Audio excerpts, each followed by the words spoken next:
Well, it's good for you that you don't have to work here anymore. From now on, you can focus on household chores for your family. I stared in shock at the paper that was thrown onto my desk. No matter how many times I read it, the words didn't change. Termination notice. The date written on it is about a month from now, and the name at the top is definitely mine. Try telling everyone at the wedding, I got fired right before the wedding. Everyone will be rolling on the floor laughing. It's better than a lame joke, right? No way. A termination notice handed to me just before the wedding. My boss, who seems to hate my guts, smirks as he watches me in disbelief. Oh, I'll be sure to come celebrate, so make sure to invite me to the wedding. I'm really looking forward to it. With that, he leaves the room. He remains completely unaware of what's going to happen on the wedding day. My name is Steve Johnson.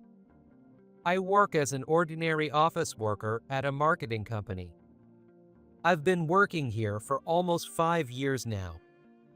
I'm not exactly a mid-career employee, but I've gained some experience and was doing fairly well. Since I've always liked trends and fads, this job was a perfect fit for me.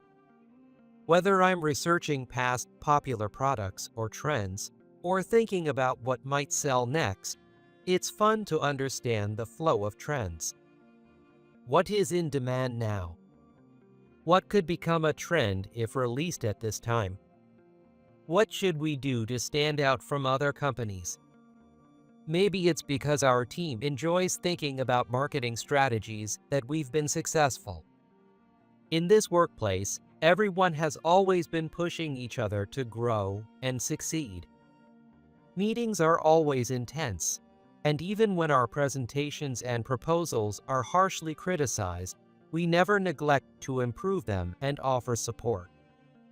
I really like this company because we always take our work seriously. However, despite our competitive nature at work, we don't talk much outside of work. There's a certain distant and somewhat awkward atmosphere. It's definitely true that we find it hard to connect on a personal level. Even so, our work runs smoothly, so there's no problem. But there is one issue in this workplace. Hey Steve, can you take care of this job for me? It's urgent. Yes. Wait, isn't this your job, Nick? I have to handle this other task. You're not busy right now, are you? I'm afraid, but I have my own work to do. Are you disobeying your boss? Nick Thompson, my boss, bangs on the desk and glares at me. It's not a good idea to make him any angrier. If I don't accept, he'll just complain even more. Reluctantly, I agree to take on the extra work. Immediately, his mood changes, and he says, "I need it by tomorrow," and returns to his desk. He's like a storm. Looking at the work he dumped on me, I can't help but sigh. I haven't even finished my own tasks yet. However, no one dares to complain about his overbearing attitude. It's a common sight in this office. Everyone just glances at me and then goes back to work as if nothing happened. Nick is, without a doubt, the biggest problem in this workplace. One day. Good morning. Oh, hi, Nick. How's the project going? My team is doing great. Everyone's actively discussing and contributing, so I don't have to step in much. Even so, the proposals you submit are always excellent. Keep up the good work. Thank you, I'm honored. He's blatantly sucking up. He's smiling and ingratiating himself with the boss, but he's never shown that smile to us. He's always either scowling or looking down on us. He says, "My team is working hard," but he's just not participating in the work at all. And the proposals he submits aren't even his. I know that he dumped it on me recently and is simply passing off what I created as his own. Another time. Oh, you're here. Good morning. Want some coffee? Thanks. Sure, I'll have some. Here it is. Oh, and we have some cookies too. Want some? Thanks. That's Rachel, the CEO's daughter.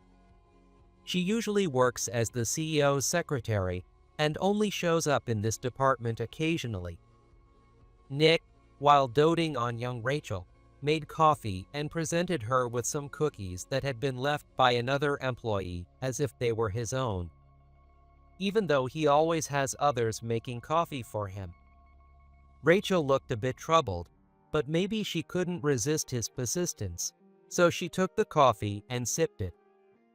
Unfortunately, this is a common sight. Nick only sucks up to the higher-ups and Rachel. On the other hand, he treats us, his subordinates, coldly, constantly dumping menial tasks and work on us. We've often been shouted at unfairly. To act so differently.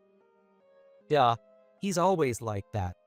The proposals are our work, and it's really tiring. Yeah, but Nick is especially harsh on you, Steve.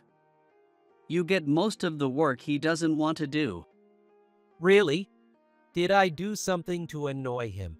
I can't think of anything. Well, I did hear him grumble once that he just doesn't like you. What? So he dislikes me for no reason. The childishness of it all made me want to hang my head in frustration. How can he not be ashamed as an adult? The work itself is fine, but dealing with these relationships is exhausting. As the seasons change, it's the time of year when new employees join the company. I also joined the company around this time. Our company is getting a few new hires. We are expecting several new graduates. We need someone to teach them the ropes and the company systems. That means fewer hands to help, making us busier. Starting today, I've been assigned to this department. I'm Amanda Parker. Nice to meet you. Nice to meet you too. I'm Steve Johnson. I'm in charge of training, so if you have any questions or need help, just let me know. Okay. I never thought I'd be assigned as a trainer. I figured someone else would get the role. But I'm glad she seems diligent. It's my first time being a trainer. I need to gear up and do my best. Just as she seemed, Amanda was diligent and enthusiastic about her work. When I explained things, she took detailed notes and asked questions when she didn't understand something. She probably had a fair amount of marketing knowledge to begin with. What I had to teach her was mostly about the workflow and the systems. We've hired a great person. I'm sure the company's future is secure. Most importantly, she wasn't afraid to ask questions when she didn't understand something. Thanks to that, it was easy for me to understand what she didn't know and to teach her. Amanda, can't you do anything without asking first? How about thinking for yourself a little? Apparently, Nick didn't like her. Normally, he picks on me, but today he unexpectedly directed his criticism at Amanda. Having someone who can't be independent lowers the morale of the entire company. It's not good. Oh, But excuses won't cut it in the real world. Think for yourself. Forge your own path. That's what's expected of a professional. He has a point, but Amanda is a new hire. She hasn't even been here a month. There's only so much she can do on her own, and it's my job to teach her those things. Besides, she has the willingness to learn, so she'll definitely become independent eventually.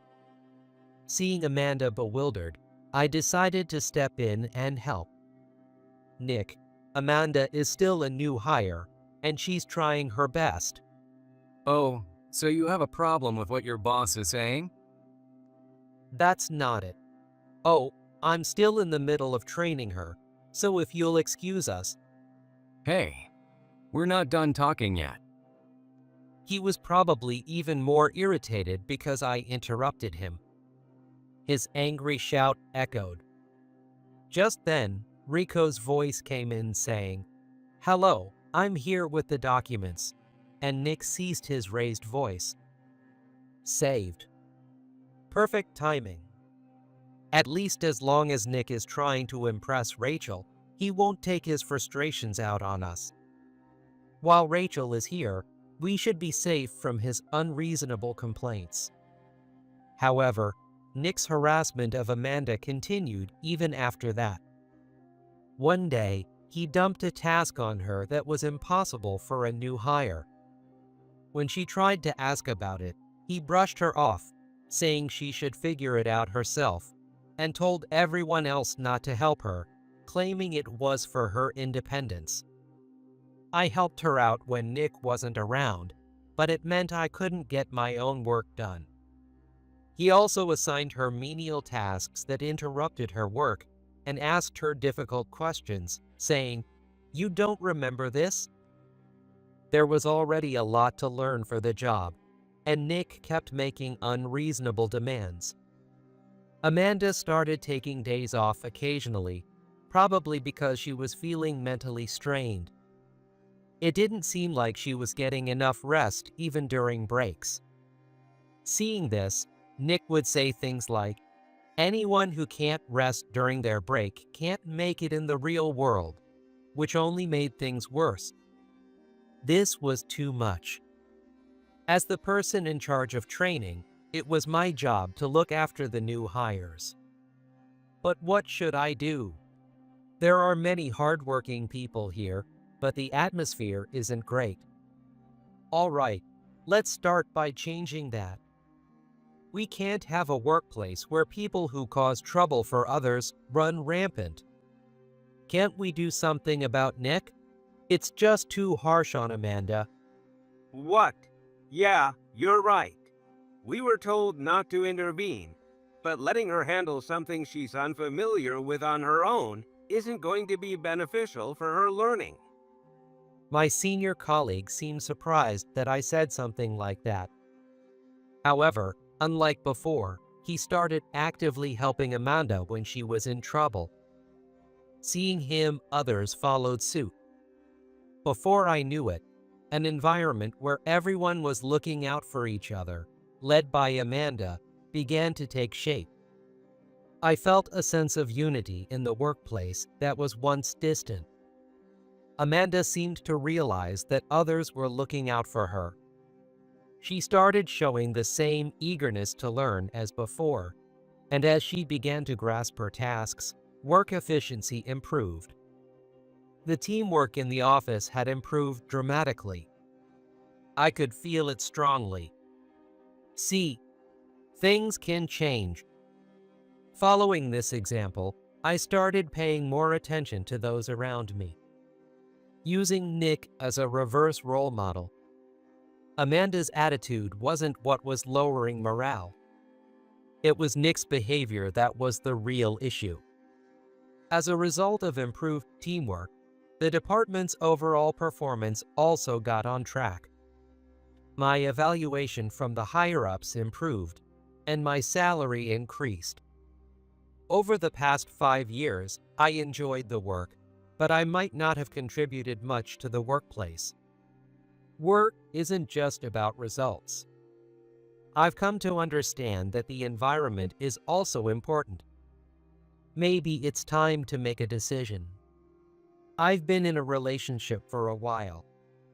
We promised to get married once my job stabilized. Now, I have a solid position and a good income. I can plan a grand wedding. When I shared this with my colleagues, Invite me. I want to see you all dressed up. I want to see it too. everyone seemed eager to attend the wedding. I feel a bit embarrassed. The night I told everyone about having a wedding. I stayed late at work, but finally finished my tasks for the day. As I was getting ready to leave, Nick approached me with a smirk on his face. Hey Steve, I heard you're having a wedding? Yes. Congrats. Make sure to invite me. Oh, and here's an early present. He threw some papers onto my desk. I was shocked when I saw what it was.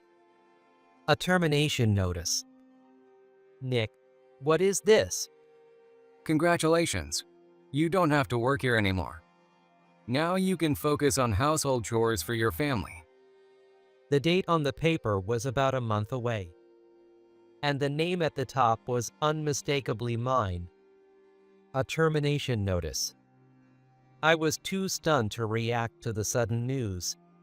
Getting fired right before your wedding. That's hilarious, isn't it? It'll make for a great joke. Nick sneered and walked away, saying, "Looking forward to the wedding." The wedding was in about a month. I never imagined this would happen. On the day of the wedding, as the groom, I entered the venue first.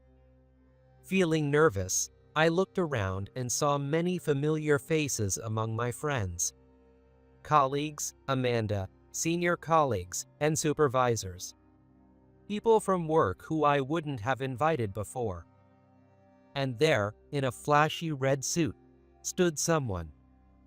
It's customary not to dress more extravagantly than the bride and groom at a wedding, but he didn't seem to care. It was Nick. He must have come to mock me. Just like when he handed me the termination notice, he was smirking and looking at me. He even bragged to my friends nearby, "Hey, did you know he got fired from his job? Does he really not know basic manners?" I started to feel embarrassed. He even yelled, "Hey, groom, a wedding right after getting fired, huh? How cheerful." Everyone around was giving Nick looks of disapproval, especially my coworkers, who seemed beyond exasperated. But Nick didn't seem to notice. Marrying a guy like him, all he's good for is housework. Can't even do his job. Ha. Nick was loudly broadcasting, but his taunts stopped abruptly when the bride entered. Nick froze. Nick's face turned pale, and he could only move his mouth silently.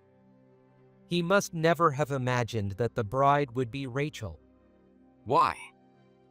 It's no wonder he was shocked.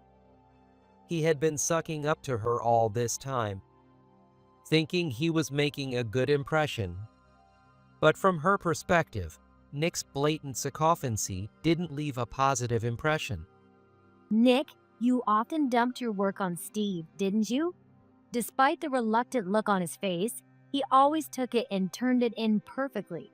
I've always respected Steve for that. Dumping work. I prefer people who are kind to everyone, not just to me. And I've heard a lot about you from others. He probably never realized he was being watched.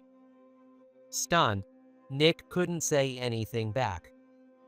Rachel said she noticed me because I was the one doing the work Nick neglected while he was busy sucking up to her. We had several conversations after that, and she confessed that she was attracted to my kindness towards others, which led to our relationship. I had told my close colleagues about it, but I had no intention of telling Nick. He seemed to dislike me anyway. Of course, everyone else congratulated us. They even joked, "Are you going to be the next CEO?" and celebrated with drinks after work. The workplace atmosphere was homier than ever. Except for Nick. He must have had no idea about my relationship with Rachel. Nick collapsed to his knees. Despite his desperate attempts to suck up, he ended up being disliked, and his bad reputation had spread. It must have been a shock. As Nick remained motionless, someone walked up to him. "I heard everything. I didn't want to bring this up at my daughter's wedding, but It was the CEO. Nick trembled, unable to believe it. Of course, the CEO would be at his daughter's wedding. Nick must have been so focused on heckling me that he didn't notice the bride's side of the guests. Sir, this is a misunderstanding. There must be some mistake. are you saying my daughter is lying? Or that all my employees are lying? Well, You're fired. It was the exact opposite of what had happened to me not long ago. Nick was speechless as the CEO personally handed him a termination notice. Feeling the cold stares from those around him, or perhaps unable to bear the humiliation, Nick struggled to his feet and ran out of the venue, nearly tripping over himself. What a shame. He should have stayed to see the rest of the wedding, given that it was such a beautiful day. My termination was, of course, revoked. It turns out that the papers Nick had given me were something he made up and not official documents. How far would he go with his harassment? On the contrary, the CEO personally asked me to come back and support the company as the next CEO. I couldn't refuse. It's a huge responsibility, though. When I returned to the department, the usual team welcomed me back. Welcome back. We're so glad you returned, Steve. We were worried about what we'd do if you were really fired. Yeah, I was worried too. You help us notice things we wouldn't usually catch. The workplace atmosphere has improved so much compared to before. So let's keep working together. Absolutely. The company's atmosphere is completely different now. There's no longer that distant, obligatory air. When someone says, "What do you think about this part?" those nearby eagerly share their opinions, and if they're still unsure, someone else steps in to help. Running a company isn't a one-person job. Now, it's an environment where everyone naturally helps and supports each other. Ironically, we might have Nick to thank for finding what the company was missing. Amanda has completely regained her energy and is rapidly absorbing new knowledge. We should be able to manage without Nick, though I'll probably be the busiest.